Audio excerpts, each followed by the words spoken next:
Shalom, bien-aimés dans le Seigneur. C'est moi encore votre frère et pasteur Timothée. Je viens auprès de vous pour que nous puissions partager la parole du Seigneur. Sans plus tarder, nous allons prendre nos Bibles dans le livre des Juges. Juges chapitre 6, le verset 12 au verset 13. J'ai lu la parole du Seigneur. L'ange de l'Éternel lui apparut et lui dit, « L'Éternel est avec toi, vaillant héros. » Gédéon lui dit, « Ah, mon Seigneur, si l'Éternel est avec nous, pourquoi toutes ces choses nous sont-elles arrivées? Et où sont tous ces prodiges que nos pères nous rencontrent? Quand ils disent, l'Éternel ne nous a-t-il pas fait monter hors d'Égypte? Maintenant l'Éternel nous abandonne et nous livre entre les mains des Madians. » Aujourd'hui, nous allons parler de 3 bienfaits de l'épreuve. Parce que nous passons un moment d'épreuve. C'est l'humanité tout entière qui est concernée. Et en particulier, l'Église. C'est pour cela que ces messages sont lancés, pour que nous puissions garder notre foi en Jésus-Christ. La Bible dit, mon juste vient par la foi, parce que nous allons traverser des moments des épreuves, des moments de tribulation, des moments de complications. Mais nous allons vaincre par la foi en Christ Jésus. Les 3 bienfaits de l'épreuve. Là, nous voyons Gédéon, le Seigneur le rencontre, le Seigneur lui parle. Israël passait un moment dur, un moment compliqué dans leur foi. Ils s'étaient écartés du Seigneur. Il y a un malheur qui s'est abattu au milieu d'eux. Mais le Seigneur, par son amour, Dieu était mal à l'aise de voir Israël subir certaines défaites. Et la Bible dit, le peuple a crié à Dieu. Et Dieu, dans son amour, dans sa bonté, comme il a dit lui-même, je ne vous abandonnerai pas, je ne vous délaisserai pas, je serai avec vous jusqu'à la fin des temps. Lui-même est venu, il a rencontré un homme qui était disponible, qui s'appelait Gédéon. Et le Seigneur lui appelle par un autre nom que ni son père, ni quelqu'un de sa famille, ni lui-même, Gédéon, ne connaissait. Le Seigneur l'appelle vaillant héros. Mais ce qui est étonnant, c'est la réponse de Gédéon. Il dit, Seigneur, Seigneur, où sont donc ces prodiges? Parce que Gédéon avait la connaissance de la parole de Dieu. Les anciens les ont transmis que c'est Dieu qui a agi. C'est Dieu qui a agi en Égypte, qui les a délivrés entre les mains du Pharaon, entre les mains des Philistins, entre les mains de beaucoup de gens, des Yéboussiens, j'en passe. Et le Seigneur les a fait beaucoup du bien. Et Gédéon connaissait ces choses. Il avait gardé ça en lui. Mais quand il subissait, Israël commençait à subir certaines défaites, Gédéon a commencé à avoir des doutes. Il a commencé à avoir des doutes. Il a posé cette question, Seigneur, mais où sont donc les prodiges? Comme si les prodiges, comme si les choses qui sont écrites dans la Bible, comme si les annonces des anciens étaient que des paroles en l'air. Laisse-moi te dire, ce n'était pas des paroles en l'air, c'était réellement la vérité. Souvent, un chrétien, je lance la parole aux chrétiens, tu lis la Bible, nous sommes parfois sujets de moquerie, les serviteurs de Dieu, ou parfois les gens parlent d'une manière ou d'une autre, mais sachant que les promesses de Dieu sont vraiment oui et amen. Ce qu'il a dit, ce qu'il a fait du passé, il est le même, il peut le faire encore aujourd'hui et éternellement. Il dit, où sont donc les prodiges que les anciens ont parlé? Là, nous parlons des épreuves. Quand on est devant les épreuves, on se pose certaines questions. Où nous mettons même notre foi en doute. Où la peur nous surgit devant des difficultés. Mais sachez que la peur et le doute, ça vient du diable. Mais le Seigneur veut que nous puissions être un peuple qui a la foi, un peuple qui croit en lui. Parce que Dieu veut premièrement que nous puissions grandir dans la foi. C'est la volonté de Dieu que son peuple puisse avoir confiance totale en lui. Les épreuves viendront pour que nous puissions grandir dans la foi. Les épreuves ne viennent pas pour nous tuer, les épreuves ne viennent pas pour nous détruire, mais ça vient pour nous faire grandir dans la foi. Là, je parle aux enfants de Dieu, ceux qui sont dans la présence de Dieu. J'ai te dit, ces choses arrivent afin que nous puissions grandir dans la foi. Souvenez-vous d'Israël. Israël sort de l'Égypte et il traverse la mer Rouge. Au premier abord, qu'est-ce qu'ils trouvent? Ils sont à Mara. L'eau était amère. La Bible déclare, le Seigneur les a mis en épreuve. Parmi ces moments des épreuves, c'est là où beaucoup tombent, c'est là où beaucoup abandonnent, c'est là où beaucoup critiquent, c'est là où beaucoup aussi murmurent. Mais c'était pour les mettre en épreuve. Et nous aussi, l'épreuve qui vient, en fait, c'est pour nous faire grandir. Lorsqu'on sortira de cette épreuve, on sortira grandi. Là, je laisse aussi là, un appel pour ceux qui ne connaissent pas le Seigneur. Voilà. Le moment est venu. Toi qui n'as pas donné ta vie à Jésus, reviens au Seigneur. Viens à Jésus-Christ, tu seras sauvé. Toi qui as abandonné la foi, qui était rétrograde, voilà même ces moments d'épreuve. Le Seigneur envoie ces épreuves qui arrivent afin que tu reviennes à la maison. Tu t'es éloigné trop de ton Seigneur. Comme à l'époque de Gédéon, c'était Israël qui avait péché, qui s'est éloigné de Dieu. Il y avait beaucoup de malheurs qui se sont abattus contre eux. Toi aussi, lève-toi, reviens, il y a ta place auprès du Seigneur. Donc, Dieu veut que nous puissions grandir dans la foi. À chaque fois, il a fait ça à maintes reprises, même avec les disciples. La Bible dit, nous connaissons tous la tempête. Ils montent dans la barque, le Seigneur les obligea d'aller de l'autre côté. Il les obligea d'aller de l'autre côté. Mais c'était pour éprouver leur foi. C'était afin qu'ils puissent grandir. La deuxième des choses, lorsque nous passons dans des épreuves, nous soyons et nous devenons des vainqueurs. Un vainqueur, c'est qui? Si ce n'est celui qui a combattu.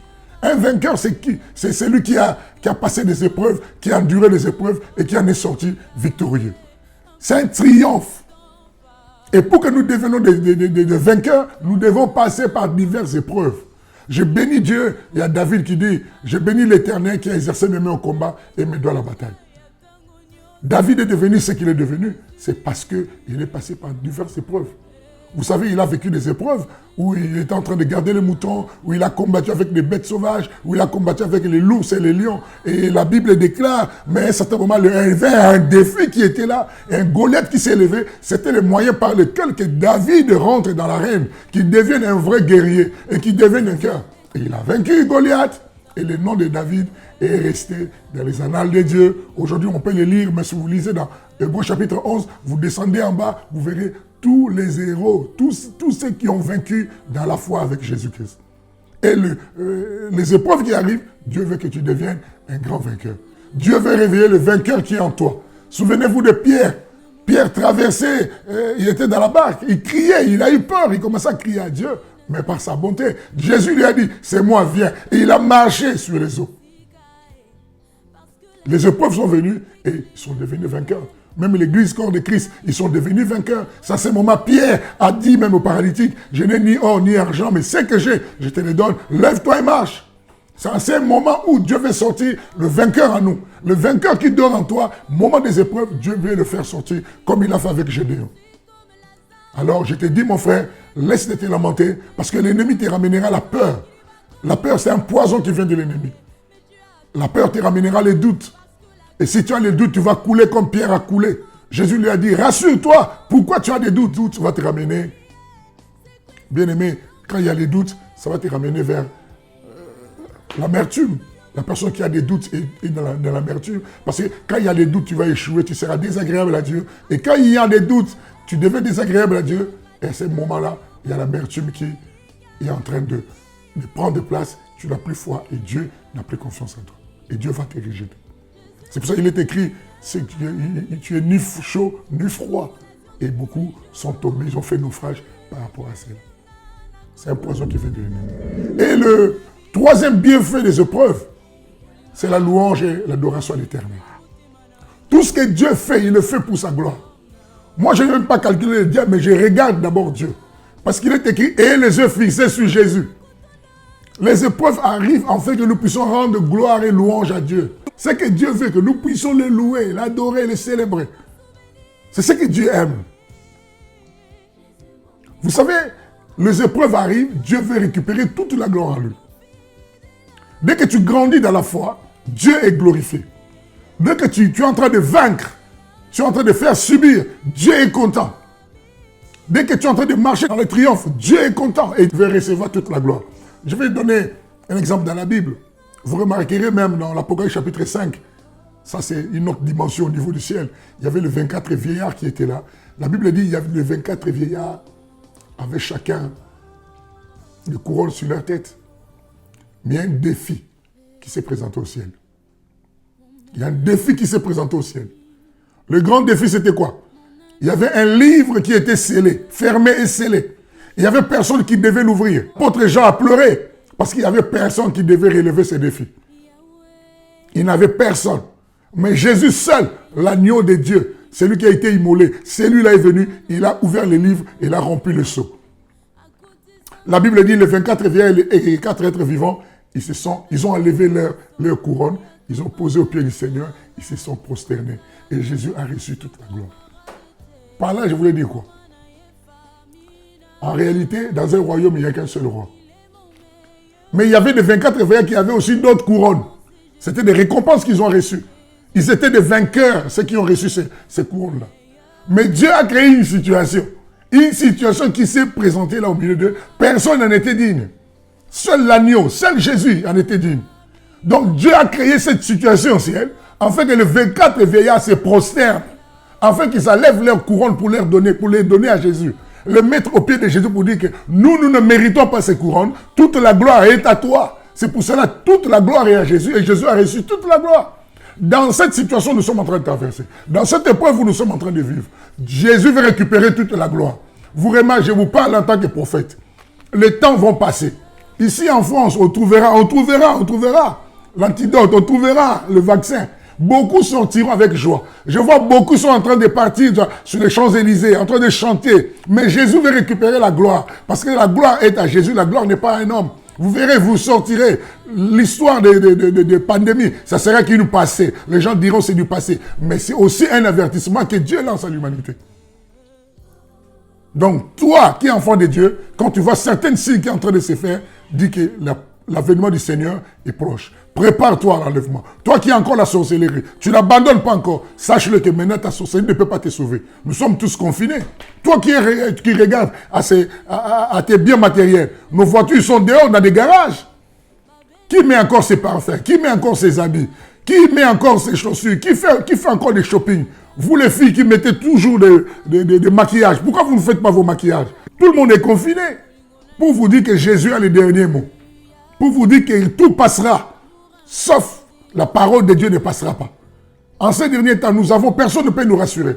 Le président ne peut pas nous rassurer parce que lui-même dit nous sommes en guerre. Les médecins, les pharmaciens, ils n'ont rien à nous donner. Regardez même les pharmaciens eux-mêmes, ils nous reçoivent avec des masques. Ils sont cachés dans leur... Oui, ils font un travail formidable des médecins.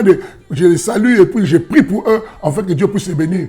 Mais nous savons que le secours ne vient pas de ces hommes, le secours vient de l'Éternel. Nous, l'Église, nous prions pour que Dieu puisse nous accorder cette victoire. Et je crois de tout mon cœur, après cette épidémie, beaucoup, vous remarquerez, sortiront, iront sur les Champs-Élysées, beaucoup vont chanter, mais surtout les insensés, ils vont aller chanter et rentrer encore dans le péché. Mais toi qui es averti, toi qui écoutes la parole de Dieu, ça sera pour nous un moment de louange, ça sera pour nous un moment d'adoration, ça sera pour nous un moment des actions de grâce. En plus, ça sera un moment pour nous de s'accrocher plus au Seigneur. Je te dis, bien-aimé, dans le Seigneur, Jésus veut récupérer toute la gloire. Sache que les épreuves ne viennent pas pour nous tuer. Si les épreuves viennent, c'est parce que c'est pour notre bien. Premièrement, c'est pour que nous puissions grandir dans la foi. Deuxièmement, parce que les épreuves vont nous booster pour aller dans notre victoire. Nous devenons des vainqueurs. Troisièmement, pour qu'ils puissent recevoir la gloire. Les doutes peuvent te tuer. La peur peut te tuer. Israël était bloqué pendant 40 jours parce qu'il y avait la peur de Goliath. Les doutes, les frères de David ont commencé à lui faire douter. Beaucoup de chrétiens doutent à ce moment-là. Ne doute pas la parole de Dieu parce que la parole de Dieu est vivante et vérité. Elle est puissante. Ne doute pas la parole de Dieu. David, s'il avait suivi les paroles de ses frères, s'il avait suivi les avertissements de ses frères, il n'allait pas être un vainqueur. Si Joseph n'avait pas suivi les paroles de ses frères, il n'allait pas être ce qu'il est devenu. Il est devenu parce qu'il croyait à ce que Dieu lui donnait, à ce que Dieu lui montrait. Toi aussi, bien-aimé, sois comme Abraham, notre père de la foi. La Bible dit dans le livre de Romains, il ne douta pas par incrédulité.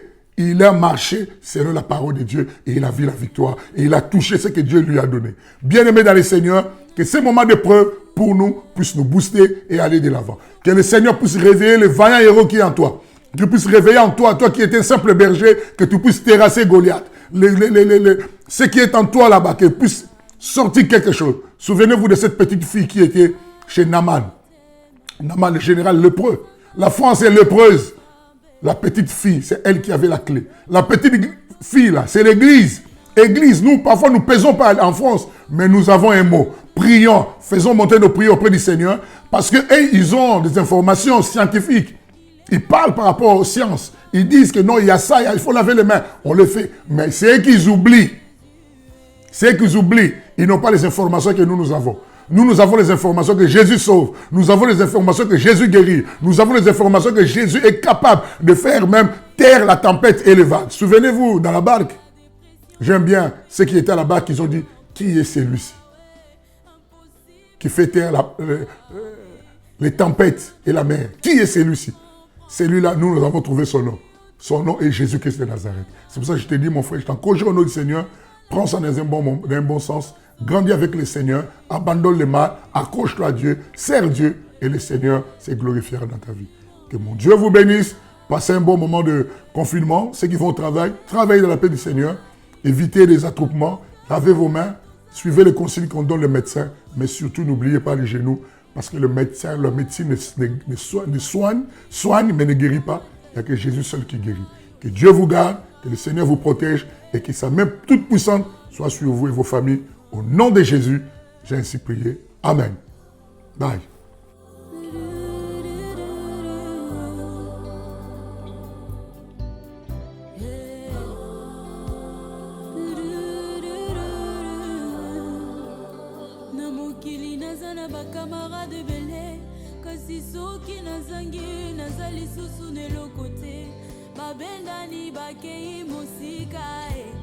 Parce que l'intérêt